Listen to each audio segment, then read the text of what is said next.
சகரியா 12:1-6 குறிச்சு வச்சுக்கோங்க. 1967 இருந்து 2025 வரைக்கும் நடக்கிற சம்பவங்கள் அதுல இருக்கு. இன்னும் நடக்கிற சம்பவங்கள் அதுல இருக்கு. குறிப்பா நம்ம வாழ்ற இந்த ஜெனரேஷனுடைய மிக முக்கியமான தீர்க்க தரிசனம் அந்த 6 வசனத்துக்குள்ள இருக்கு. சோ அதை மார்க் பண்ணி வச்சுக்கோங்க. அதுல ஒரு 3 வசனத்தை இப்ப நம்ம விளக்கமா பார்க்க போகிறோம். இப்ப 6 வாசிங்க திருப்பி. அந்நாளிலே யூதாவின் தலைவரை விறகுகளுக்குள்ளே எரிகிற அக்கினி அடுப்புக்கும் வைக்கோல் கட்டுகளுக்குள்ளே எரிகிற தீவட்டிக்கும் ஒப்பாக்குவேன். அவர்கள் வலது புறமும் இடது புறமாக புறப்பட்டு சுற்றிலும் இருக்கிற எல்லா ஜனங்களையும் பட்சிப்பார்கள். எருசலேம் திரும்பவும் ஸ்தானமாகிய எருசலேமிலே குடியேற்றப்பட்டு எருசலேம் திரும்பவும் தன் ஸ்தானமாகிய எருசலேமிலே குடியேற்றப்பட்டிருக்கும். இந்த தீர்க்க தரிசனம் தான் இப்பொழுது நடக்குது. இதோடைய ஆரம்பத்திலிருந்து இப்ப வரைக்கும் உள்ளதான ஒரு விஷயத்த பார்க்க போறோம். அதான் 2வது யுத்தம். 1967 கவனிங்க, 1967 ஜூன் மாசம் 5ஆம் தேதி இந்த யுத்தம் நடந்தது. இது எதுக்கான யுத்தம்னா, இதை என்ன சொல்லுவாங்கன்னா ஓய்வு நாள் யுத்தம், யாம் கியூபர் வாரும்பாங்க, 6 நாள் யுத்தம், 6 days வாரும்பாங்க. இது எருசலேமுக்கான யுத்தம்.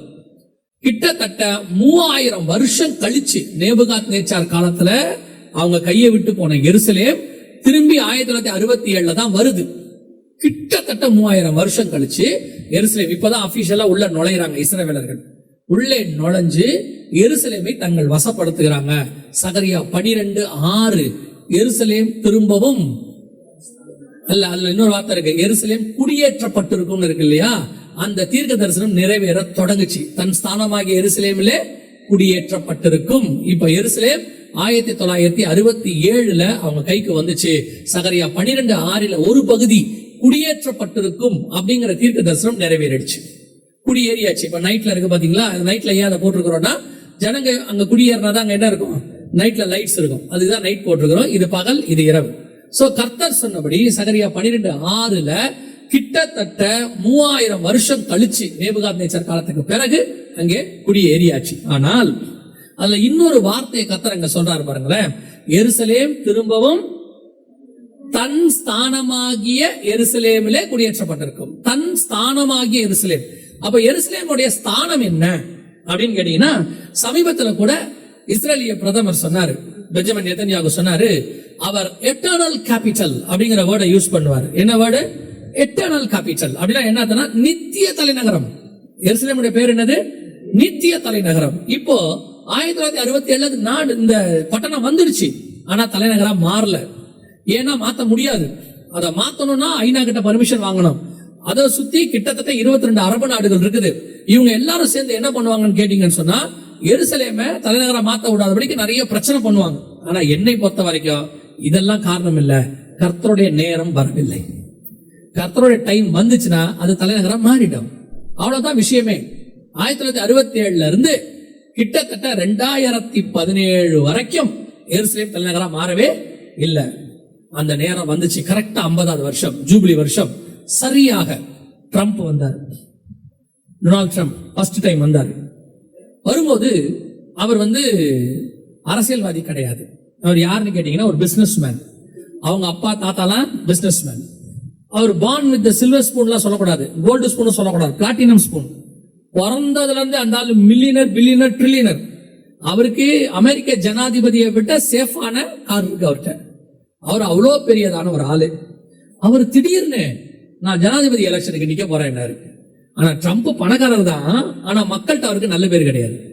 ஏன்னு கேட்டீங்கன்னா, அவர் திடீர்னு ரோட்ல இறங்கி விளையாடிட்டு இருப்பாரு, WWF விளையாடுவாரு. அப்புறம் திடீர்னு போயிட்டு மெக்டொனால்ட்ஸ்ல பர்கர் சர்வ் பண்ணிக்கிட்டு இருப்பாரு. இந்த மாதிரி கோமாளத்தனமான வேலைகள் நிறைய செய்வாரு. ஜாலியா பண்றேன்னு சொல்லிட்டு திடீர்னு நடிகைகளோட போய் டான்ஸ் ஆடிக்கிட்டு இருப்பாரு. எல்லாம் செய்வாரு, சேட்டை பண்ணுவாரு நரம்பா. இப்ப இவரை எதிர்த்து நிக்கிற ஆள் யாருன்னு கேட்டீங்கன்னா ஹிலாரி கிளின்டன். ஹிலாரி யாருன்னு கேட்டீங்கன்னா கிளின்டனுடைய மனைவி. ஏற்கனவே கிளின்டன் 8 வருஷம் ஜனாதிபதியா இருந்தார். இந்த அம்மாவுக்கு பயங்கர எக்ஸ்பீரியன்ஸ். 10வதுக்கு ஒபாமாவுடைய பீரியட்ல இந்த அம்மா தான் வெளியுறவுத்துறை அமைச்சர், ஃபாரின் மினிஸ்டர். சோ அதனால இந்த அம்மாவுக்கு அரசியல் பயங்கர கை தேர்ந்தவங்க. இந்த அம்மா தான் எடுத்து நிக்கிறாங்க. இப்ப பார்த்தா அமெரிக்காவே சொல்லிருச்சு, எதுக்கு இந்த ஆளுக்கு இந்த தேவையில்லாத வேலை, ஹிலாரி தான் ஜெயிக்க போறாங்க. பகிரங்கமா வெளியே செலிபிரிட்டிஸ், அதாவது பெரிய பெரிய ஆளுங்களை வீடியோல பேசுவாங்க, இந்த கோமாளிக்கு ஓட்டு போடாதீங்க, இவரு இந்த ஆளுக்கு ஒண்ணும் தெரியாது, அரசியலே தெரியாத ஆளு அமெரிக்காவுக்கு வந்தா என்ன ஆகும் அப்படின்னு சொன்னாங்க. ஒண்ணு மட்டும் நீங்க நல்லா புரிஞ்சுக்கோங்க, நாம் பார்க்கிற பார்வை வேறு, கர்த்தர் பார்க்கிற பார்வை வேறு. கர்த்தர் ஒருத்தரை கொண்டாடுறாருன்னா அவருக்கு ஒரு காரணம் இருக்கும். இப்போ எல்லாரும் சொல்லிட்டாங்க ட்ரம்ப் தோக்க போறாருன்னு, பார்த்தா ட்ரம்ப் ஜெயிச்சிட்டாரு. ட்ரம்ப் ஜெயிச்சதை யாராலையுமே நம்பவே முடியல, ட்ரம்பாலையும் நம்ப முடியல. நம்ம ஜெயிச்சிட்டோமா, என்ன நடந்துச்சு, எப்படி ஜெயிச்சோம், ஏன் ட்ரம்ப் ஜெயிச்சாரு அப்படின்னு கேட்டீங்கன்னா, இந்த அமெரிக்க ஜனாதிபதிகள் எல்லாரும் எலெக்ஷன்ல நிற்கும் போது நம்ம அரசியல்வாதிகள் மாதிரி வாக்குறுதி கொடுப்பாங்க. அதுல ஒரு வாக்குறுதி என்னன்னா, நான் ஜெயிச்சு வந்தா இஸ்ரேலுக்கு தலைநகரா எருசலேமை மாத்துவேன். ஏன்னு சொன்னா அமெரிக்கால பெருவாரியான ஓட்டுகள் யூதர்களுக்கும் இருக்கு. அவங்க ஓட்டை வாங்கறதுக்காக அவங்க என்ன செய்வாங்க, அந்த மாதிரி பேசுவாங்க. இப்போ ஜெயிச்சிட்டாரு. ஜெயிச்ச உடனே ட்ரம்ப கேட்டாங்க, நீங்க ஜெயிச்சிட்டீங்க, அமெரிக்கால எப்படின்னு கேட்டீங்கன்னா நவம்பர் மாசமே எலெக்ஷன் முடிஞ்சிடும். ஆனா பதவியேற்பு எப்போ வரும்னு கேட்டீங்கன்னா ஜனவரி மாசம் தான் வரும், கிட்டத்தட்ட 2 மாசம் கழிச்சு தான் வரும். அப்ப அவரை கேட்டாங்க, நீங்க ஜெயிச்சிட்டீங்க, இப்போ இஸ்ரேலுக்கு தலைநகரா அமெரிக்கா எருசலேமை மாத்துவீங்களா அப்படின்னு கேட்ட உடனே அவர் ரொம்ப கூலா, மத்த ஜனாதிபதிகள் என்ன சொல்லுவாங்கன்னா, நாங்கள் ஆலோசித்து நல்ல முடிவை அறிவிப்போம் அப்படின்னு சொல்லுவாங்க. ட்ரம்ப் ரொம்ப கூலா, மாத்திரலாம், நான் வந்தானே ஃபர்ஸ்ட் அதை பண்ணிடுவேன்னாரு. இப்போ எல்லாருக்கும் கொஞ்சம் பயம் வந்துச்சு, என்னடா இந்த ஆளு கிறுக்குத்தனமா பண்ணிடுவான் போல எதையாவது அப்படின்ட்டு இவங்க எல்லாம் சேர்ந்து ஒரு வேலை பண்ணாங்க. அதுதான் சகரியா 12:3-4. 3-4 வாசிங்க. நான் எருசலேமை சகல ஜனங்களுக்கும் பாரமான கல்லாக்குவேன், அதை கிளப்புகிற யாவரும் சிதைக்கப்படுவார்கள். பூமியில் உள்ள ஜாதிகள் எல்லாம் அதற்கு விரோதமாய் கூடிக்கொள்வார்கள். இந்த தீர்க்க தரிசனம் அப்படியே நடந்துச்சு. இங்க பாருங்க, பூமியில் உள்ள ஜாதிகள் எல்லாம் அதுக்கு விரோதமாய் கூடிக்கொள்வார்கள். கிட்டத்தட்ட 22 அரபு நாடுகள் அகேன்ஸ்டா மாறிடுச்சு. அது மட்டும் இல்ல, யூரோப்பியன் யூனியன்ல 28 நாடு இருக்கு, அதுவும் அகேன்ஸ்டா மாறிடுச்சு. அந்த டே 1ல 50 நாடு அகேன்ஸ்ட், ட்ரம்ப்புக்கு அகேன்ஸ்டா மாறிடுச்சு. ட்ரம்ப் இந்த வேலையை நீங்க செய்யக்கூடாது, நாங்க என்ன செய்ய மாட்டோம், ஒத்துக்க மாட்டோம் அப்படின்னு சொல்லிட்டு அவங்க என்ன பண்ணாங்கன்னா, எருசலேமை 2ஆ பிரிங்கன்னு சொன்னாங்க. யாரு? இந்த நாடுகள்லாம் சொன்னாங்க. அதுக்கு பேரு 2 ஸ்டேட் சொல்யூஷன். இப்ப நான் உங்களுக்கு சொல்றதெல்லாம் கதை மாதிரி இருக்கும். அடுத்து உலக யுத்தத்துக்கு நான் சொல்ற இந்த ஒரு லைன் தான் மிக முக்கியமான காரணமாக இருக்கும். 2 ஸ்டேட் சொல்யூஷன் அப்படின்னா என்னன்னு கேட்டீங்கன்னா, எருசலேமை 2ஆ பிரி. பழைய எருசலேம், புதிய எருசலேம் இருக்கு. அது எதுன்னு உங்களுக்கு பின்னாடி காட்டுறேன். அந்த பழைய எருசலேமை பாலஸ்தீனத்தை கொடுத்துரு, புதிய எருசலேமை யார்கிட்ட கொடுத்துருங்க, யூதர்கள்ட்ட கொடுத்துருங்க, பிரச்சனை சால்வ்டு அப்படின்னு சொல்லி உலக நாடுகள்லாம் சொல்லுது. ட்ரம்ப் சொல்றாரு, இஸ்ரேல் சொல்லுது, அதெல்லாம் ஒரு புடி கூட கொடுக்க முடியாது, மொத்தம் எங்களுக்கு தான் சொல்லுது. கேட்கும் போது இது கரெக்டா இருக்கும். கேட்கும் போது எப்படி இருக்கும்னா, அவங்க சொல்றது நியாயம் தானுங்க, உலக நாடுகள் பாதியா பிரிச்சுட்டா ஒரு பிரச்சனையும் என்ன செய்யாது, வராதுல்ல, உலக யுத்தத்தை தடுத்துடலாம்ல, இப்படி இஸ்ரேலும் ட்ரம்ப்பும் அடம் முடிக்கிறாங்களே அப்படின்னு சொல்லுவாங்க. ஆனா இதுக்கு பின்னாடி வேற ஒரு விஷயம் இருக்கு, கவனிங்க. இப்போ இந்த உலக நாடுகள்லாம் ஒன்னா சேர்ந்து ஐநா சபையில போய் ஒரு கேஸ் கொடுத்து ட்ரம்ப்புக்கு எதிராக ஒரு தீர்மானத்தை கொண்டு வந்தாங்க, எருசலேமை தலைநகரா மாத்த கூடாதுன்னு சொல்லி. இப்போ இந்த தீர்மானம் வந்த உடனே உலக நாடுகள்லாம் சேர்ந்து ஓட்டு போட்டாங்க.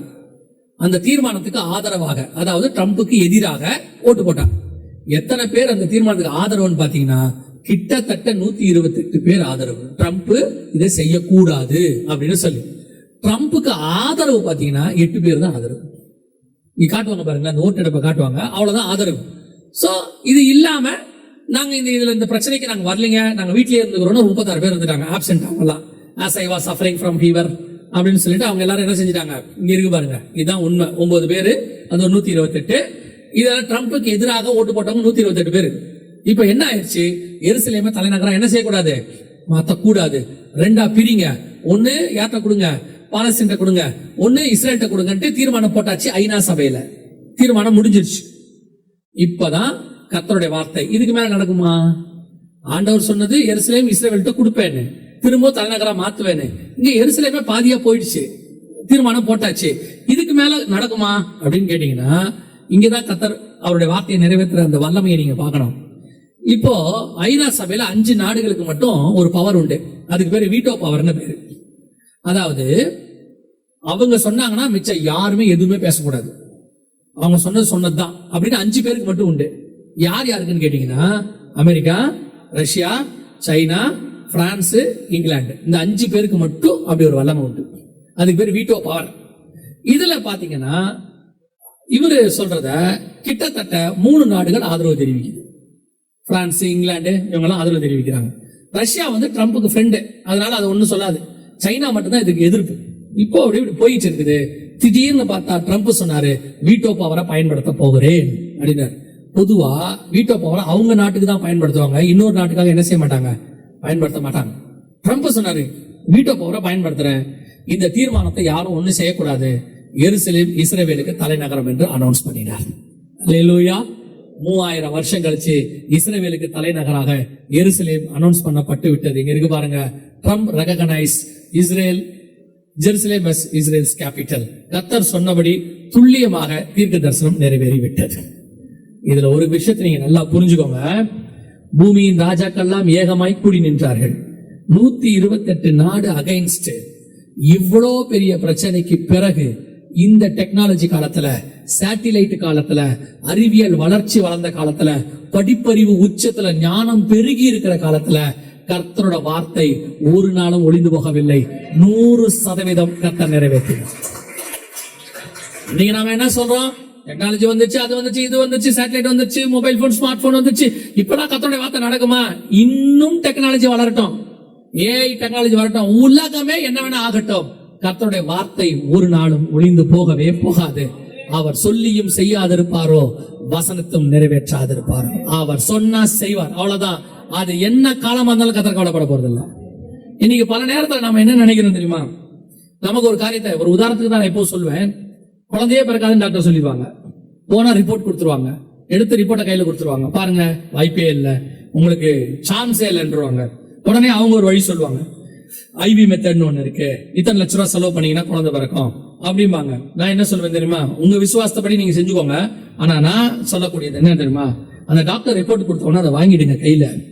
வாங்கி வச்சோன்னே அந்த ரிப்போர்ட்டை கையில வச்சுட்டு நேரம் ஆண்டவர்கிட்ட போங்க, ரிப்போர்ட்டை தூக்கி பிடிங்க. ஆண்டவரே மெடிக்கலி சொல்லிருச்சு முடியாதுன்னு, இதுக்கப்புறம் தான் மிராக்கலி முடிய போகுது.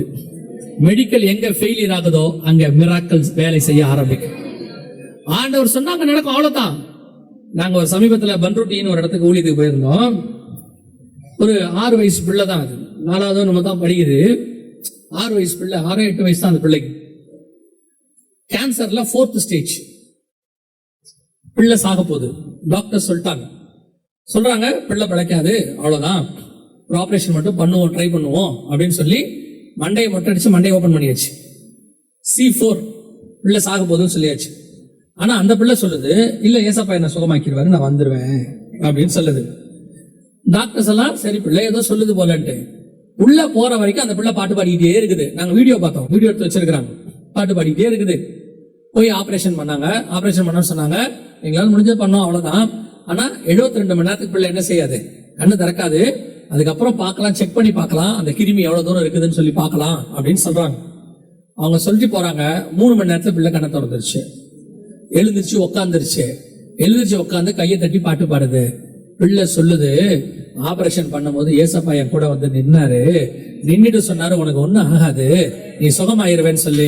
இப்ப அந்த பிள்ளை சுகமாயி ஸ்கூலுக்கு போயிட்டு இருக்குது. இப்ப அந்த பிள்ளை சுகமாயி ஸ்கூலுக்கு போகுது. அந்த பிள்ளை கூட்டத்து காட்டினாங்க, ஸ்கூலுக்கு போற பிள்ளைய நல்லா முடி வளர்ந்து அழகா போகுது. அந்த பிள்ளை சொல்லுது, ஏசப்பா எனக்கு சுகம் தருவார், அவ்வளவுதான். நீ C4 சொல்லு, நீ சுகமாகாதுன்னு சொல்லு, மெடிக்கலி முடியாதுன்னு சொல்லு, ஆனால் செய்கிறவர் ஒருத்தர் மேல உட்கார்ந்து இருக்கிறாரு. அவருக்கு முன்னாடி C4 கிடையாது, C5 கிடையாது. அமெரிக்காவில் ஒரு சகோதரி, தமிழ் சகோதரி, கணவரோடு கூட பயங்கர சண்டை. இந்த அம்மாவுக்கு உயிர் வாழ ஆசை இல்லை. அதனால அந்த அம்மா என்ன பண்றாங்க, டெய்லி பயங்கரமா குடிக்கிறது, சிகரெட் குடிக்கிறது எல்லாம் செஞ்சு கடைசியில் அவங்களுடைய வைட்டல் ஆர்கன்ஸ் சொல்லக்கூடிய லிவர், கிட்னி எல்லாம் அவுட், முடிஞ்சிருச்சு. கணவர் வந்து ஏன் அப்படின்னு கேட்டா, கணவர் இன்னொரு மனைவியோட இதுல இருக்கிறார், இன்னொரு பொண்ணோட. இப்போ கொண்டு போய் ஹாஸ்பிட்டல்ல வச்சாச்சு. 3 மணி நேரத்துல அந்த அம்மா செத்துருவாங்க சொல்லியாச்சு. கணவரை கூப்பிட்டு சொல்லிட்டாங்க, மனைவி இறந்துருவாங்க, நீங்க பரியலுக்கு ஏற்பாடு பண்ணிக்கோங்க, சைன் பண்ணுங்க. சைன் பண்ணியாச்சு. இப்போ கணவர் வந்து என்ன பண்றாரு, வீட்டுல அடுத்த மனைவியை திருமணம் பண்றதுக்கு ரெடி ஆயிடுச்சு. இந்த அம்மா எல்லாம் முடிஞ்சிருச்சு, படுத்து கிடக்கு. அந்த நேரத்துல ஒரு ஒயிட் நர்ஸ்னா வெள்ளக்கார நர்ஸ் வந்திருக்காங்க. வந்து சொன்னாங்களா, எழுந்திருச்சு உட்காந்து பைபிள் வாசி, உனக்கு சரியாயிரும் அப்படின்னு சொல்லி. அந்த அம்மா சொல்லியிருக்கு, நான் சாக போறேன், நான் பிழைக்க மாட்டேன்னு சொல்லியாச்சு, இதுக்கு மேல நான் பிழைக்கிறதுக்கு என்ன இல்லை வழியே. அந்த அம்மா சொல்லிச்சா, வாழ்நாள் முழுக்க பைபிள் வாசிப்பேன்னு சொல்லிப்ப உனக்கு சுகமாகும் அப்படின்னு. இந்த அம்மா சொல்லியிருக்கு, வாழ்நாள் முழுக்க நான் ஜெபம் பண்ணுவேன், பைபிள் வாசிப்பேன், ஏசப்பாவை தேடுவேன்னு சொல்லியிருக்கு. 3 மணி நேரம் கழிச்சு அங்க ஒரு கருப்பு நர்ஸ் இருக்காங்க, அவங்கள கூப்பிட்டு எனக்கு பசிக்குது சாப்பிட ஏதாவது கொடுங்கன்னு கேட்டிருக்குது. அந்த அம்மாக்கு கை கால்லாம் உதறி மயக்க வர மாதிரி ஆகி, ஏன்னா ஆல்மோஸ்ட் போனோம், தண்ணி கூட உள்ள போகாது, சாப்பிட்றேன்னு கேட்கறாங்கன்னு அந்த அம்மா டாக்டருக்கு போன் அடிக்கிறாங்க. நைட்டு டாக்டர் நைட் போட்டிருந்த நைட் பேண்ட் ட்ரெஸ்ஸோட வராரு. எப்படி இந்த அம்மா பேசும், எப்படி கேட்கும், அதுவும் சாப்பிட பைத்தியம் மாதிரி பேசுறீங்க. வந்து பார்த்தா அந்த அம்மா உட்கார்ந்து இருக்குது, எந்திரிச்சு எனக்கு பசிக்குது சாப்பிட ஏதாவது கொடுங்கன்னு. டாக்டர் கேட்கிறாரு எப்படி உனக்கு சுகமாச்சு? அந்த அம்மா சொல்லுது, இங்கதான் ஒரு 2 மணி நேரத்துக்கு முன்னாடி ஒரு ஒயிட் நர்ஸ் வந்தாங்க, அவங்க வந்து டாக்டர் ஷாக் ஆகி நிக்கிறாரு. அந்த நிக்கிற அம்மா நிக்குது, ஏன்னா அந்த ஹாஸ்பிட்டல்ல ஒயிட் நர்ஸே கிடையாது, எல்லாமே பிளாக் நர்ஸ் தான், எல்லாமே ஆப்பிரிக்கன்ஸ் தான், வெள்ளக்கார நர்ஸ் கிடையாது அந்த இடத்துல. திருப்பி திருப்பி கேட்கணும், வெள்ளக்கார நர்ஸ் எங்க இருந்து வந்தாங்க? இங்க கிடையாது. வந்தாங்க ஒரு அம்மா, சொன்னாங்க இயேசுவை தேடுன்னு. செத்து போறதுக்கு இன்னும் 3 மணி நேரம் இருக்கு. வீட்டுக்காரருக்கு போன் அடிச்சா வீட்டுக்காரர் அந்த பொண்ணோட வராரு. ஓ செத்துட்டாங்க போல, பாடியா வாங்கலான்னு பார்த்தா அந்த அம்மா ஏச்சு உட்காந்துருக்கு. அந்த அம்மா வீட்டுல இன்னைக்கு சர்ச்சை நடக்குது. இதுக்கு ஜெபம் பண்ணது யார் தெரியுமா? ஊழியக்காரங்க யாரும் இல்ல, அந்த அம்மாவுக்கு பின்னாடி ஒரு விசுவாசி இருக்கு. அந்த அம்மா சொல்லுது, இயேசு உன்னை காப்பாத்துவா, தைரியமாறு தைரியமாறு தைரியமாறுன்னு. அநேகருடைய ஜெபம் அந்த அம்மாவை காப்பாத்துச்சு. செத்த பணத்தை உயிரோடு கூட தேவன் எழுப்ப வல்லமை உள்ளவராக இருக்கிறார். இப்ப நான் சொன்னதும் ஜீவனுள்ள சாட்சி 2 இப்போ உயிரோடு இருக்கு பூமியில. ஒன்னு பண்ருட்டியில இருக்கு, ஒன்னு கனடால இருக்கு. இப்போ இருக்கு இப்போ. அதுக்குதான் உங்களுக்கு சொல்றேன், கர்த்தர் ஒரு காரியத்தை செய்யணும்னு முடிவு பண்ணிட்டாருன்னா 128 நாடு அகைன்ஸ்டா இருந்தாலும், மெடிக்கல் அகைன்ஸ்டா இருந்தாலும், மனுஷன் அகைன்ஸ்டா இருந்தாலும், அரசாங்கம் அகைன்ஸ்டா இருந்தாலும், உலகத்தில் உள்ள அத்தனை பேர் அகைன்ஸ்டா இருந்தாலும் கர்த்தர் செய்து முடிக்க வல்லமை உள்ளவராக இருக்கிறார். உன் விசுவாசம் கர்த்தர் மேலதான் இருக்கணும், உன் விசுவாசம் வேற எது மேலேயும் இருக்க கூடாது. சிலர்லாம் சொல்லுவாங்க, ஐயா நான் இந்த கூட்டமைப்புல மெம்பரா இருக்கிறேன், ஐயா என்ன பேன்னு கேட்பேன். ஏதாவதுனா ஓடி வருவாங்க. நான் சொல்லுவேன், கண்டிப்பா வருவாங்க. அவங்க எப்பனா உன் சர்ச்சை இடிச்ச பிறகு கண்டிப்பா வருவாங்க, வீடியோ எடுக்க வருவாங்க, இடிக்க போறேன்னா வருவாங்க. ஆனா இடிக்கும் போது உன் கூட நிக்கிறது ஒரே ஒருத்தர் தான் இருப்பாரு, சர்வ வல்லமை உள்ள தேவன் தான் நிற்பார். உன்னை காப்பாத்துகிறவர் அவரா தான் இருக்கும்.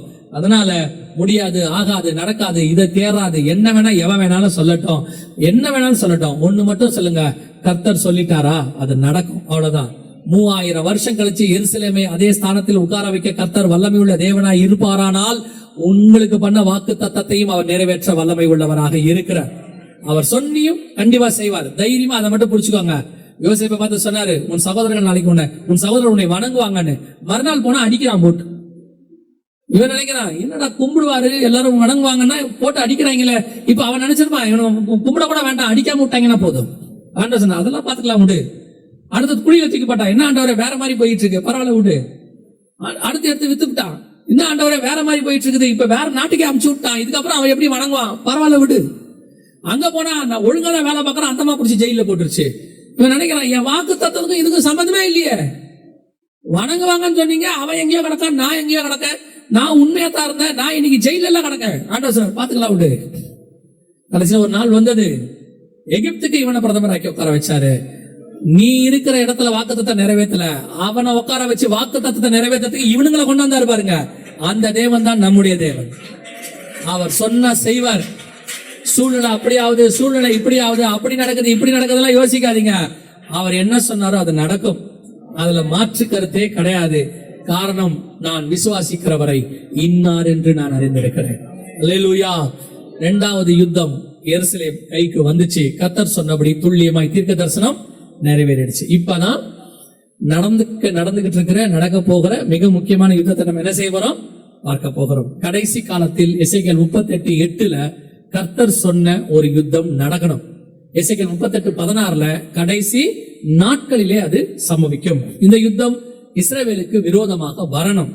ஆனா இதுல பர்டிகுலரா இந்த யுத்தம் இஸ்ரவேல்ல எதுக்கு விரோதமா வரும்னு இருக்கு. முதல்ல தேசத்துக்கான யுத்தம், 2வது தலைநகரத்துக்கான யுத்தம். இந்த 2 யுத்தம் நடந்துருச்சுன்னா தலைநகரத்துல 3வது தேவாலயம் வரணும். இப்ப நடக்க போறது தேவாலயத்துக்கான யுத்தம். நல்லா புரிஞ்சுக்கோங்க. தேசத்துக்கான யுத்தம் முடிஞ்சிச்சு, தேசம் இஸ்ரவேல் கைக்கு வந்துருச்சு. தலைநகரத்துக்கான யுத்தம் முடிஞ்சிச்சு, தலைநகரம் யார் கைக்கு வந்துருச்சு, இஸ்ரவேல் கைக்கு வந்து தலைநகரா மாறிடுச்சு, அனௌன்ஸ் பண்ணியாச்சு. இப்ப தலைநகரத்துல என்ன வரணும், தேவாலயம் வரணும். 2 தேவாலயம் ஏற்கனவே இருந்துச்சு. ஒன்னு சாலமோன் கட்டினது, இன்னொன்னு செருபாபேல் கட்டினது. சாலமோன் கட்டின தேவாலயம் நேபுகாத்நேச்சரால் இடிக்கப்பட்டது. கர்த்தர் தாவீதுக்கு சொல்லி கட்டின தேவாலயம் ஏன் இடிக்க அனுமதி கொடுத்தார் அப்படின்னா அந்த வசனத்தை வாசிங்க. 8ஆம் அதிகாரம் எசேக்கியேல் புஸ்தகம் 6வது வசனத்தை வாசிங்க. எசேக்கியேல் 8:6 வாசிங்க. அவர் என்னை நோக்கி, மனுபுத்திரனே, அவர்கள் செய்கிறதை காண்கிறாயா? என் பரிசுத்த ஸ்தலத்தை விட்டு என்னை தூரமாய் போக பண்ணும்படியான இஸ்ரவேல் வம்சத்தார் இங்கே செய்கிற மிகுந்த அருவருப்புகளை காண்கிறாய் அல்லவா? பரிசுத்த ஸ்தலத்துக்குள்ள என்ன நடந்துச்சா? அருவருப்புகளை. ஆலயத்துக்குள்ள அருவருப்பு வந்தா கர்த்தர் ஆலயத்தை விட்டு போவார், ஆலயம் இடிக்கப்படும். அவர்தான் கட்ட சொல்லுவார், அவர்தான் கட்டுறதுக்கான உதவி செய்வார், கட்டுறதுக்கான எல்லா ஹெல்ப்பும் கர்த்தர் பண்ணுவார். கட்ட சொன்னவர், பர்மிஷன் கொடுத்தவர், உதவி செய்தவர் சரியா இல்லாட்டி இடிக்கவும் செய்வார். நாம பல நேரத்துல கர்த்தர் கட்டுறதுக்கு மட்டும் தான் கொடுப்பாருன்னு நினைக்கிறோம், அவர் இடிக்கவும் செய்வார். உள்ள என்ன வந்துருச்சு? அருவருப்பு. என்ன அருவருப்பு? அதை அப்புறம் அங்க போய் படிச்சு வீட்டுல போய் 8ஆம் அதிகாரத்தை. இன்னைக்கு சபைகள்ல அதே மாதிரி அருவருப்புகள் இருக்கு. இப்ப அமெரிக்காலாம் போயிட்டீங்கன்னா ஓரின சேர்க்கை இந்த மாதிரிலாம் இருக்கு, நிறைய அருவருப்பு இருக்கு. கர்த்தர் சபையை இடிக்க சித்தம் கொண்டார். அடுத்து 70 வருஷம் கழிச்சு செருபாபேல்ட்ட சொல்றாரு, சரிப்பா இப்போ ஆண்டவர் சொல்றாரு, அவரே சொல்றாரு, நான் ஆலயத்தை போய் கட்டுங்க, என் ஆலயம் பாளையம் கிடக்கிறது, போய் கட்டுங்கன்றார். செருபாபேலை வச்சு கட்டியாச்சு. 2:15 ஆகாய புஸ்தகம் சொல்லுது, ஒரு கல்லின் மேல் ஒரு கல் வைத்து கட்டப்பட்ட நாள் முதல் கொண்டு அப்படின்னு இருக்கு. இப்ப அதே ஆண்டவர் மத்திய 24:2 வாசிங்க பார்ப்போம். மத்திய 24:2. இயேசு அவர்களை நோக்கி, இவைகளை எல்லாம் பார்க்கிறீர்களே, இவ்விடத்தில் ஒரு கல்லின் மேல் ஒரு கல் இல்லாதபடிக்கு எல்லாம் இடிக்கப்பட்டு போகும். ஏன் இடிக்கப்பட்டு போகும்? முதல் தேவாலயம் உள்ள அருவருப்பு, அதனால ஆண்டவர் இடிச்சிட்டார். அப்புறம் செருபாபேலை வச்சு சொல்றாரு, ஒரு கல்லின் மேல் ஒரு கல் வச்சு கட்டுங்கிறார். ஆக 2:15 எப்படி கட்டணும் அப்படியே இடிங்கிறாரு. மத்திய 24:2 ஒரு கல்லின் மேல் ஒரு கல் இல்லாதபடிக்கு இடிக்கப்பட்டு போகும். எதுக்கு இடிக்க சொல்றாரு? வாசிங்க. மத்திய 21:12 வாசிங்க. இயேசு தேவாலயத்திலே பிரவேசித்து ஆலயத்திலே விற்கிறவர்களும் கொள்ளுகிறவருமாகிய யாவரையும் வெளியே துரத்தி காசுக்காரருடைய பல கைகளையும் புறா விற்கிறவர்களின் ஆசனங்களையும் கவிழ்த்து, என்னுடைய வீடு ஜப வீடு எண்ணப்படும் என்று எழுதியிருக்கிறது, நீங்களோ அதை கள்ளர் குகையாக்கினீர்கள் என்றார். சபை கமர்ஷியல் சைட் ஆயிடுச்சு. சபை என்னவாயிருச்சு? வியாபார ஸ்தலம். சபைக்குள்ள வியாபாரம், சபைக்குள்ள பண பரிமாற்றம். சபை என்பது ஒரு வியாபாரத்தை பரிமாற்றம் பண்ணக்கூடிய பணத்துக்கான இம்பார்ட்டன்ஸான இடமா மாறிடுச்சு. கர்த்தர் சொல்றாரு, கல்லர் கொகையாயிடுச்சாமா.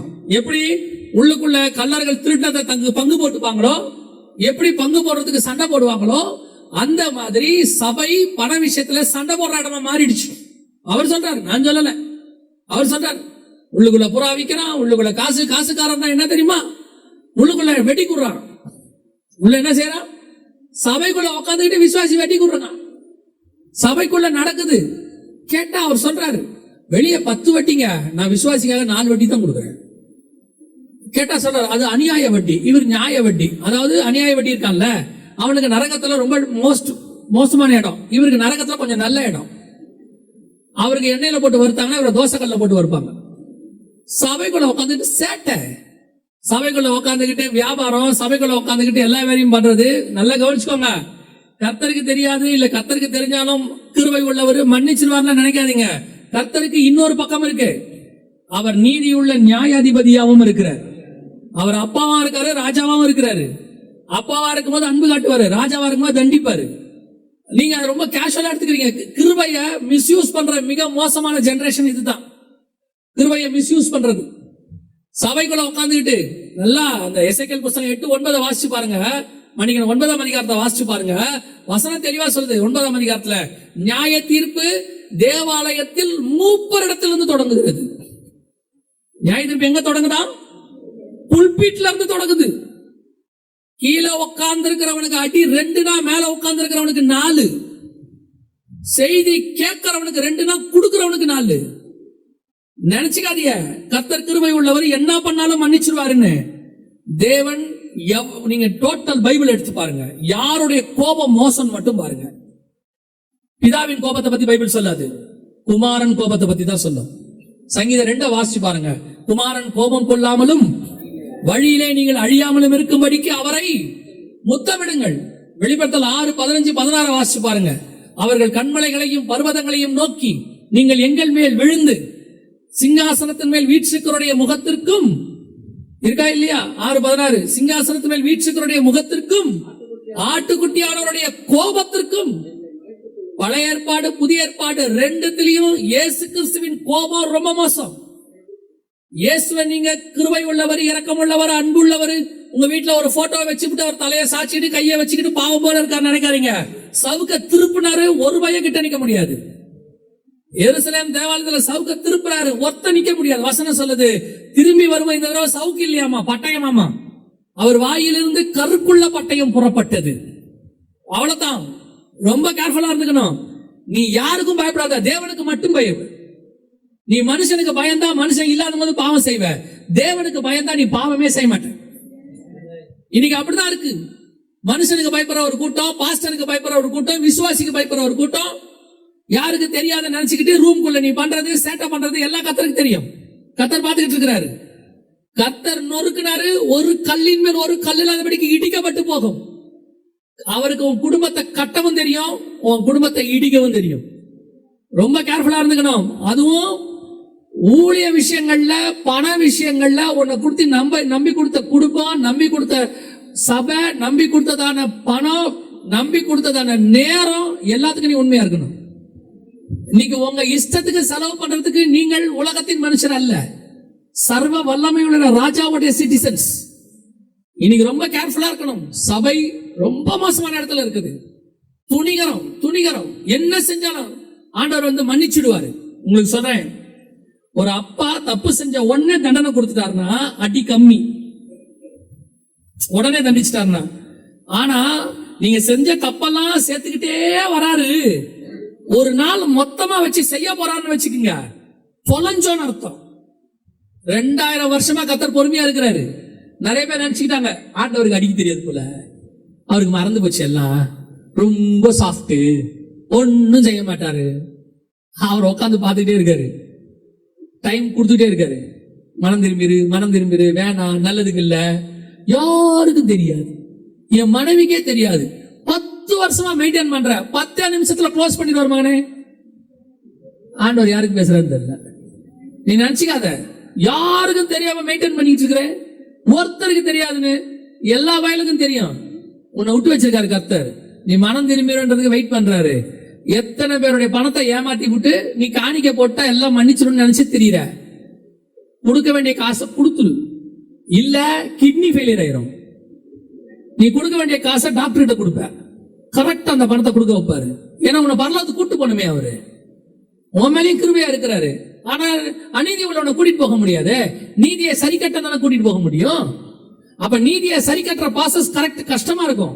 அதுக்கு நம்மளே போய் ஒப்பு கொடுத்து ஆடு மாடை பலி கொடுத்துட்டோம்னா வேலை முடிஞ்சிச்சு.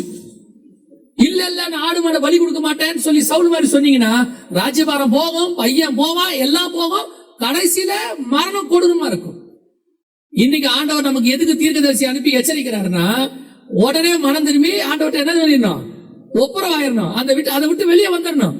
இங்க பாவம் செய்ய மாட்டான்னு கர்த்தர் நினைக்கல, அவன் மனம் திரும்பி வரானான்னு தான் கர்த்தர் எதிர்பார்க்கு. கர்த்தர் நம்ம விழ மாட்டோம்னு நினைக்கல, திருப்பி எழுந்திருக்கிறோமான்னு தான் நினைக்கிறாரு. உனக்கு ஒரு நல்ல வாய்ப்பு கொடுக்கிறாரு. சிலரா நினைச்சிட்டு தெரியுறாங்க, யாருக்கும் தெரியாது, எதுவும் தெரியாது, பாஸ்வேர்டு போட்டு வச்சிருக்கிறோம், மொபைல்ல போல்டருக்குள்ள வச்சிருக்கிறோம், தொலைஞ்சவனே நீ. கர்த்தர் நினைச்சாருன்னா உன் போனை ஒரே நாள்ல வெளியரங்கமாக்கி ஊர் முழுக்க பரப்பி விட்டுருவாரு. அவர் அப்படி செய்கிறது இல்லை, அவர் அந்த தேவன் இல்லை. ஆனால் மூடி இருக்கிற அவருடைய நிழல் உன்னை வச்சு போச்சு, பிசாசுட நடுத்தல கொண்டு நிறுத்திடுவான். மனம் திரும்ப உடனே மாறிடு, நல்லது. கர்த்தர் சொல்றாரு, ஐயோ இத்தனை வருஷம் ஆகி போச்சே, இல்ல அதுக்கு ஈக்குவலா பலன் கொடுக்க வேண்டியிருக்கும். அல்லேலூயா. யோசித்து பாருங்க, எருசலேம் தேவாலயத்தை ஒரு கல்லின் மேல் ஒரு கல் இல்லாதபடிக்கு என்ன செஞ்சுட்டாராம், இடிச்சிட்டாரு. இப்ப ஆண்டவர் சொல்றது, 3வது தேவாலயம் கண்டிப்பாய் வரும். தானியேல் புஸ்தகம் 9ஆம் அதிகாரம் 27ஆம் வசனத்திலும் வாசிக்க வேண்டாம், நீங்க நோட் பண்ணிக்கோங்க. வெளிப்படுத்தின விசேஷம் 11ஆம் அதிகாரம் முதல் 3 வசனத்திலையும் அடுத்த ஆலயத்தை கொடுத்த ரெஃபரன்ஸை கர்த்தர் கொடுத்திருக்கிறார். 3வது தேவாலயம் வரும். மத்திய எழுதின சுவிசேஷம் 24ஆம் அதிகாரத்துல 15வது வசனம் வாசிங்க. மேலும் பாழாக்குகிற அருவருப்பை குறித்து தானியேல் தீர்க்கதரிசி சொல்லி இருக்கிறானே, வாசிக்கிறவன் சிந்திக்க கடவன். நீங்கள் அதை பரிசுத்த ஸ்தலத்தில் நிற்க காணும் போது பரிசுத்த ஸ்தலத்தில் நிற்க அப்படின்னா என்ன அர்த்தம்னா தேவாலயத்தில் நிற்க காணும் போதுன்னு அர்த்தம். இப்ப தேவாலயம் இல்ல, அடுத்து என்ன வரணும்? தேவாலயம் வரணும். மூணாவது தேவாலயம் இஸ்ரவேல்ல வரணும். ஆனா தேவாலயம் எங்கே வரும்? அதான் கேள்வி. நல்லா கவனிங்க. இது முதல் தேவாலயம். இந்த இடத்துலதான் தேவாலயம் இருந்துச்சு. இதுக்கு பேரு டெம்பிள் மவுண்ட் அப்படின்னு பேரு. இந்த மலைக்கு மேலதான் ஆலயம் கட்டப்பட்டிருந்தது. டக்கு டக்குன்னு ஒரு 2 வசனத்தை எடுங்க, டக்குன்னு எடுத்து வாசிங்க. 2 நாளாகமத்தின் புஸ்தகம் 3ஆம் அதிகாரம் 1வது வசனத்தை வாசிங்க. பின்பு சாலமோன் எருசலேமிலே தன் தகப்பனாகிய தாவீதுக்கு காண்பிக்கப்பட்ட மோரியா என்னும் மலையில் எபியூசன் ஆகிய ஒர்னானின் களம் என்னும் தாவீது குறித்து வைத்த ஸ்தலத்திலே கர்த்தருடைய ஆலயத்தை கட்ட துவங்கினார். என்ன மலையிலே? மோரியா என்னும் மலையிலே. மோரியா மலையில ஞாபகம் வந்துச்சா? என்ன ஞாபகத்துக்கு வருது? ஈசாக்கு பலி கொடுக்க போனது. ஆதியாகமத்தின் புஸ்தகம் 22ஆம் அதிகாரம் 2வது வசனம். ஆதியாகமம் 22:2. அப்பொழுது அவர், உன் புத்திரனும் உன் ஏகசுதனும் உன் நேசகுமாரனுமாகிய ஈசாக்கை நீ இப்பொழுது அழைத்துக் கொண்டு மோரியா தேசத்துக்கு போய் அங்கே நான் உனக்கு குறிக்கும் மலைகள் ஒன்றின் மேல் அவனை தகன பலியாக பலியிடு என்றார். நான் உனக்கு குறிக்கும் மலையின் ஒன்றின் மேல். அந்த மலையை தான் யார் வாங்கினது அப்படின்னு கேட்டீங்கன்னா தாவீது வாங்கினது. அந்த மலையில தான் சாலமோன் தேவாலயம் கட்டினது. அந்த 2 வசனம் தான் நீங்க வாசிச்சீங்க. அந்த மலை தான் இங்க இருக்க மலை. இந்த மலையில தான் என்ன வரணும்? தேவாலயம் வரணும். முதல் ஆலயமும் இங்கதான் இருந்துச்சு, 2வது ஆலயமும் இங்கதான் இருந்துச்சு. 3வது ஆலயமும் எங்கதான் வரணும்? இங்கதான் வரணும். இப்ப சண்டை முதல்ல தேசத்துக்காக, 2வது தலைநகரத்துக்காக, 3வது தேவாலயம். அது இருந்த இடம் வேணும். இப்ப அந்த இடத்துல வேற ஒரு வழிபாட்டு தலம் இருக்கு. இந்த இடம் தேவாலயத்துக்கான இடம். வசனத்தின்படி நமக்கு தெரியும். இப்போ எசேக்கியேல் 38 கடைசி காலத்துல ஒரு யுத்தம் நடக்கணும் வாசிச்சோம் இல்லையா? வருஷமா இல்லையா? அதுல 8வது வசனத்துல நீங்க வாசிக்கும் போது, பற்பல ஜாதிகளிலிருந்து சேர்த்துக் கொள்ளப்பட்டு வந்தவர்களின் தேசத்தின் கடைசி வருஷத்தில் நீ வருவாய் இருக்கா? அப்ப 3வது யுத்தம் எங்க வரணும்? இஸ்ரவேலின் மலைகளுக்கு விரோதமாய் வரணும். இன்னும் ஒரு வசனம் வாசிங்க. எசேக்கியேல் 39 அடுத்த அதிகாரம். இதே யுத்தத்தை பத்தி அங்க இருக்கு. எசேக்கியேல் 39:2 வாசிங்க. நான் உன்னை திரும்பி உன்னை 6 துறடுகளால் இழுத்து உன்னை வட புறங்களில் இருந்து எழுப்பவும் இஸ்ரவேல் மலைகளில் வரவும் பண்ணி. இஸ்ரவேல் மலைகளில் 2 தடவை, ஒரு தடவைக்கு 2 தடவை சொல்றாரு. இந்த யுத்தம் இஸ்ரவேல் மலையில நடக்கும். இந்த யுத்தம் தான் 2023 அக்டோபர் மாசம் 7ஆம் தேதி ஆரம்பிச்சிச்சு. எதுக்காக ஆரம்பிச்சிச்சுன்னா, அந்த யுத்தத்தினுடைய பேர் கொடுத்திருக்காங்க பாருங்க, அல் அக்ஸா ஃப்ளட். அந்த யுத்தத்தின் பேர் என்னது? அல் அக்ஸாங்கிறது இந்த வழிபாட்டு தலத்துக்கு பேர் தான் அல் அக்ஸா. இது எங்க இருக்கு? டெம்பிள் மவுண்ட்ல இருக்கு. இந்த மலைக்கு விரோதமாக தான் யுத்தம் ஆரம்பிச்சிருக்கு. அவங்க என்ன கேட்டாங்கன்னா, இந்த மலையை எங்க கிட்ட கொடுத்துருங்க, எருசலேமை 2ஆ பிடிங்க, பழைய எருசலேம் எங்களுக்கு நாங்கல்ல, அது இந்த மலையில இருந்து ஆரம்பிக்குது. இந்த மலையை எங்க கிட்ட கொடுங்கன்னு தான் அவங்க யுத்தத்தை ஆரம்பிச்சதே. இப்போ மலைகளுக்கு விரோதமான யுத்தம் ஸ்டார்ட் ஆயிடுச்சு. நாங்க ஆரம்பிக்கும் போதே சொன்னோம். அப்போ உள்ளவங்க எல்லாம் இந்த டிவில எல்லாம் பேசுவாங்கல்ல, அவங்க எல்லாம் என்ன சொன்னாங்கன்னா, இது ஒரு 2 வாரத்துக்குள்ள இந்த யுத்தம் முடிவுக்கு வந்துடும், அதுக்குள்ள ஹமாஸோட பிரச்சனைகளை பேச்சுவார்த்தை என்ன பண்ணிடுவாங்க, தீர்த்துருவாங்கன்னு. ஆனா எங்களுக்கு ஆண்டவர் உணர்த்தினது, இந்த யுத்தம் முடிவுக்கு வராது. நாங்க அப்ப அந்த அன்னைக்கு போட்ட நேற்று வரல சொல்லியிருக்கிறோம், இந்த யுத்தம் முடிவுக்கு வராது. இது மலைக்கான யுத்தம். இந்த மலை முழுவதுமாக எருசலேம் முழுக்க இந்த இடம் தேவாலயம் கட்டுறதுக்கு இப்ப அங்க இடம் இல்ல, வேற ஒரு வழிபாட்டு தலம் இருக்கு. இந்த இடத்துல தேவாலயம் கட்டுறதுக்கான இடம் கிடைக்கும், இந்த வழிபாட்டு தலம் இல்லாமல் போகும். அந்த காரியம் நடந்த பிறகுதான் இந்த யுத்தம் நிக்கும். அது வரைக்கும் இந்த யுத்தம் என்ன செய்யாது, நிக்காது. இப்போ ஆண்டவர் சொல்றாரு, இந்த யுத்தத்துக்கு மலைக்கு விரோதமா நடக்கும். அந்த யுத்தத்துல வடபுறத்துல இருந்து ஒருத்தன் வருவான் அப்படின்னு சொல்றாரு. இப்போ நல்லா கவனிங்க, வடபுறத்துல இருந்து ரஷ்யா எழும்பி வர தொடங்கும். இந்த வடபுறத்துல இருந்து ரஷ்யா வரும். இந்த யுத்தம் ஆரம்பிச்சாச்சு. அக்டோபர் 23 ஆரம்பிச்சாச்சு. இந்த யுத்தத்துல ரஷ்யா ஜாயின் பண்ணணும். இப்ப நீங்க எசேக்கியேல் அந்த சகரியா 12:6 வாசிக்கும் போது அந்த யூதா புத்திரரை பத்தி வாசிச்சோம் இல்லையா? அவர்கள் வாசிங்க சகரியா 12:6. நாளிலே யூதாவின் தலைவரை விறகுகளுக்குள்ளே எரிக்கிற அக்கினி அடுப்புக்கும். ஒரு நிமிஷம் நல்லா கவனிங்க. அந்நாளிலே இருக்குல்ல, அது எப்பன்னு கேட்டீங்கன்னா, எருசலேம் தலைநகர் ஆகிற அந்நாளிலே. எருசலேம் தலைநகர் ஆகிற அந்த காலத்துல யூதாவின் தலைவரை. அப்படின்னா 2018 இருந்து 2024 வரைக்கும் இஸ்ரவேலுக்கு தலைநகரா எருசலேம் மாறுச்சு. அந்நாளில் இருக்கிற யூதாவின் தலைவர் யாருன்னா பென்யமின் நெத்தன்யாகு, இப்ப இருக்கிறவர். அந்நாளிலே யூதாவின் தலைவரை பென்யமின் நெத்தன்யாகுவை வாசிங்க. வைக்கோல் கட்டுகளுக்குள்ளே எரிகிற தீவட்டிக்கும் ஒப்பாக்குவேன். அவர்கள் வலதுபுறமும் இடதுபுறமாக புறப்பட்டு சுற்றிலும் இருக்கிற எல்லா ஜனங்களையும் பட்சிப்பார்கள். இப்போ காசா தாண்டி, லெபனான் தாண்டி, இப்போ சிரியா போய் அடுத்து இப்ப எங்க போயிருக்காங்க? ஈரானுக்கு போறாங்க. இந்த வசனம் அப்படியே நடக்குது பாருங்க. இடதுபுறமும் வலதுபுறமும் சுற்றிலும் இருக்கிற எல்லா ஜனங்களையும் அவர்கள் பட்சிப்பார்கள். எருசலேம் திரும்பவும் தன் ஸ்தானமாக எருசலேமிலே குடியேற்றப்பட்டது. இப்ப அதைத்தான் பென்யமின் நெத்தன்யாகு செஞ்சுக்கிட்டு இருக்கிறாரு, அதைத்தான் செய்யறாரு. எல்லா பக்கமும் போகுது. இந்த தீர்க்கதரிசன வசனம் தான் நிறைவேறிட்டு இருக்குது. அதுல மலைக்கு விரோதமா இவங்க ஆரம்பிச்சதுனால இது ஆரம்பிச்சிச்சு. இப்ப வடபுறத்துல இருந்து ரஷ்யா புறப்பட்டு வரணும், வந்து இந்த இடத்துல தலைமை ஏற்று சண்டை நடத்தணும். இப்போ ட்ரம்ப் சொல்லியிருக்கிறாரு. இப்ப 2வது முறை வந்த உடனே ட்ரம்ப் ஏன் 2வது முறை வந்தாரு? அமெரிக்காவை காப்பாற்ற போறாரு, டாரிஃப் போட போறாரு, அவர் வந்து விலைவாசியை குறைக்க போறாரு, என்னென்னவோ சொன்னாங்கல்ல. இப்பவும் சொல்றேன், அதெல்லாம் அவங்க வியூ. கர்த்தர் எதுக்கு அவரை கொண்டாந்தாருன்னா, இந்த இடத்தை வாங்கி இஸ்ரவேல் கையில அவர் கொடுத்துட்டு போயிடுவாரு. இந்த இடத்தை வாங்கி இஸ்ரவேல் கையில அவர் கொடுத்துருவாரு. ஆனா அவர் தேவாலயம் கட்ட மாட்டார். திருப்பியும் சொல்றேன், தேவாலயம் கட்டுறவன் வேற ஒருத்தன், அது வேற ஒரு ஆளு. அவர் தேவாலயம் கட்ட மாட்டார். அவர் இந்த இடத்தை வாங்கி கொடுக்கிற ஆள். இப்போ அவருக்கு இது தெரியுமா தெரியாதா? அதான் எனக்கு தெரியாது. இப்போ அவர் என்ன சொல்லியிருக்கிறாருன்னா, காசாவை மொத்தமா எடுக்க போறேன்னு சொல்லியிருக்கிறாரு. இல்லைன்னா விலைக்கு நான் வாங்கிக்கிறேன்றாரு. அடுத்து என்ன சொல்லியிருக்காரு? காசு கொடுத்து வாங்கிக்கிறேன், இல்ல காசாவை நான் என்ன பண்ணிக்கிறேன், மொத்தமா எடுத்துக்கிறேன். முதல்ல எருசலேம் தலைநகர் ஆக்குறேன்னதே எல்லாருக்கும் பைத்தியம் மாதிரி இருந்துச்சு. ஆனா அவர் செஞ்சு முடிச்சுட்டாப்ல. இப்ப இந்த இடத்த நான் மொத்தமா என்ன செய்யறேன், எடுக்க. ஏன் எடுக்க போறாருன்னா, இந்த காசா இருக்கிற இடத்தை எடுத்தாதான் இதை அவர் எடுக்க முடியும். இந்த இடத்தை எடுக்கிறதுக்கான வேலை தான் நடக்குது. உங்களுக்கு ஒரு காரியத்தை சொல்லிவிட்டு நான் முடிக்கிறேன். என்னன்னா, இந்த யுத்தம் 3ஆம் உலக யுத்தமாக மாறும்.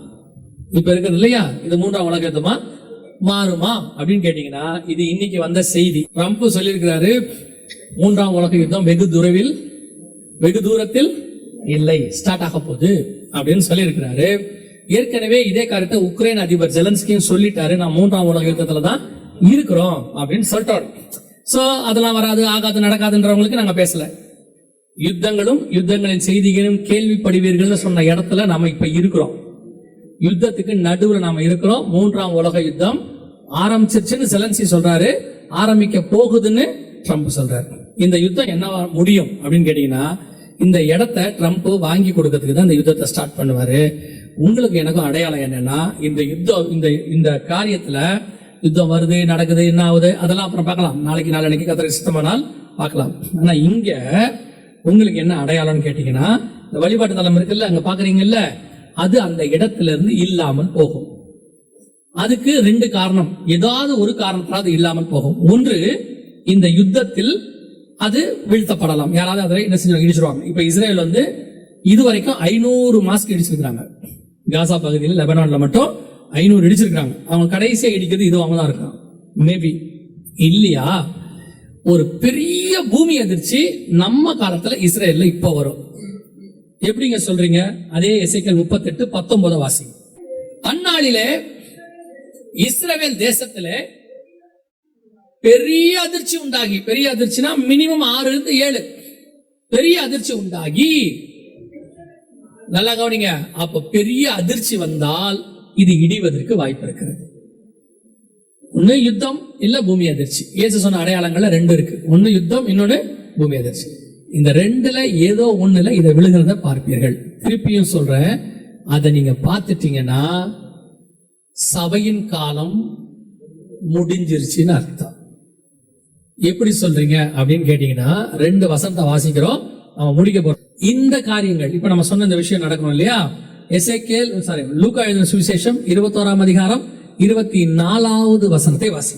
பட்டய கருக்கினாலே விழுவார்கள், சகல புறஜாதிகளுக்குள்ளும் சிறைப்பட்டு போவார்கள், புறஜாதியாரின் காலம் நிறைவேறும்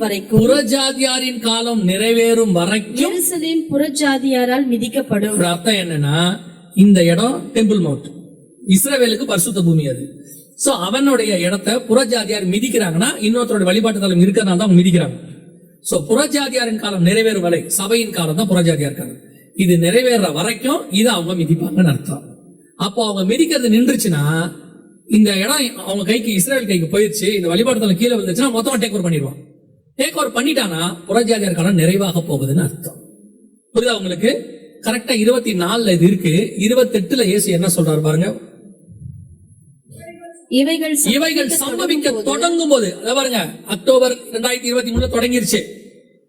இவைகள் சம்பவிக்க தொடங்கும் போது உங்கள் மீட்பு சமீபமாக இருப்பதால் நீங்கள் நிமிர்ந்து பார்த்து உங்கள் தலைகளை உயர்த்துங்கள் என்றார். இது சம்பவிக்க ஆரம்பிக்கும் போது மீட்பு சமீபம் என்று வேதம் சொல்லுகிறது. இப்ப சம்பவிக்க ஆரம்பிச்சு 1.5 வருஷம் ஆகுது. சம்பவிக்க ஆரம்பிச்சு நம்முடைய மீட்பு மிக மிக மிக சமீபம். நம்ம கண்ணுக்கு இருக்கிற கடைசி அடையாளம் இந்த இடம் இஸ்ரவேல் கைக்கு போவது, புறஜாதியார் காலம் முடிவடையுதுன்றதுக்கான ஒரு அடையாளம் அது. அதுக்கு அப்புறம் எந்த செகண்ட் வேணாலும் வருகை வரும். இப்போ வராதா அப்படின்னா இது நீங்கள் நானும் ஆயத்தப்படுவதற்கான காலம். ராஜா கூப்பிடுறது ரெடி ஆகி போச்சு. எஸ்தர எப்ப கூப்பிடுவாரு தெரியாது, ஆனா எஸ்தர் ரெடியாக வேண்டிய காலம் இது. சுத்திகரிக்கப்பட வேண்டிய காலம் அது. சுத்திகரிச்சுக்கிட்டே இருக்கணும். திடீர்னு ராஜா கூப்பிடுவாரு. ஒரு நாள் வரும், ராஜா கூப்பிடுவாரு, போயிட்டே இருக்கணும் அரண்மனைக்குள்ள. உங்களுக்கும் எனக்கும் கடைசி வாய்ப்பு கொடுக்கப்படுகிறது. நான் இந்த கோலார் இந்த KGF பத்தி நான் ஒரு விஷயத்தை சந்தோஷமாய் சொல்லுவேன். உங்கள் மேலே கர்த்தருடைய திட்டம் இருக்கிறது. இல்லைன்னா ஒரு தடவைக்கு 2 தடவை 2 தடவைக்கு 3 தடவை கர்த்தர் தம்முடைய வார்த்தைகளை அனுப்பிக்கிட்டே இருக்க மாட்டார். எப்படியும் வருஷம் முழுக்க உங்களுக்கு பல கூட்டங்கள் இங்கே நடத்தப்படுது. வருகை பத்தி மட்டும் நான் சொல்லல. சுத்திகரிப்பு கூட்டம், உபவாச ஜெபம், ஊழியர் கூட்டம், அநேக பட்டணங்கள்ல வாய்ப்பு இல்லை. பெரிய பெரிய பட்டணங்கள்ல வாய்ப்பு இல்லை. அமெரிக்காவில UK-ல எல்லாம் இப்படி வாய்ப்பு இல்லை. ஆனா இங்க வர்றதுக்கு அக்சஸ் கம்மியா குறைவா இருக்கிறதான இந்த இடத்துல ஒரு பிளைட் கிடையாது தானே. இங்க அக்சஸ் குறைவா இருக்கிற இடத்துல இவ்வளவு கூட்டங்களை கர்த்தர் நடத்துகிறார் என்றார் கர்த்தருடைய ஜனங்கள் இங்க இருக்கிறார்கள் என்ற அர்த்தம். சோ ஆண்டவர் உங்களை அதிகமாய் நேசிக்கிறதுனால செய்தியை வந்து கொடுக்கிறார். அதே நேரத்தில் ஒண்ணு தெரிஞ்சுக்கணும், எவனிடத்தில் அதிகமாய் கொடுக்கப்படுகிறதோ அவனிடத்தில் அதிகமாயும் கேட்கப்படும். வெறும் கேட்டுட்டு சந்தோஷப்பட்டு போறதுக்கு இல்ல, கேட்டுட்டு அப்படியே அம்மா அப்படியான ஆச்சரியப்படுறதுக்கு இல்ல, கேட்டுட்டு ஆயத்தப்பட்டு போகணும். ஆயத்தப்பட்டுக்கிட்டே இருக்கணும். இனி காலம் செல்லாது, நினையாத நாளிலே மனுஷகுமாரன் வரப்போகிறார். அல்லேலூயா. இனி ஆயத்தப்படுதல் மட்டும்தான் நம்முடைய வேலையா இருக்கும். பொண்ணுக்கு கல்யாணம், பையனுக்கு கல்யாணம், பொண்ணுக்கு எதிர்காலம், பேரனுக்கு வீடு, அவங்களுக்கு இதெல்லாம் காலம் தாழ்த்தினால், வருகை தாமதித்தால் கர்த்தர் பார்த்துக் கொள்வார். இப்ப நமக்கு இருக்கிற நேரம் கர்த்தரை சந்திப்பதற்கு ஆயத்தப்படுகிறதுக்கான ஒரு நேரம். அல்லேலூயா.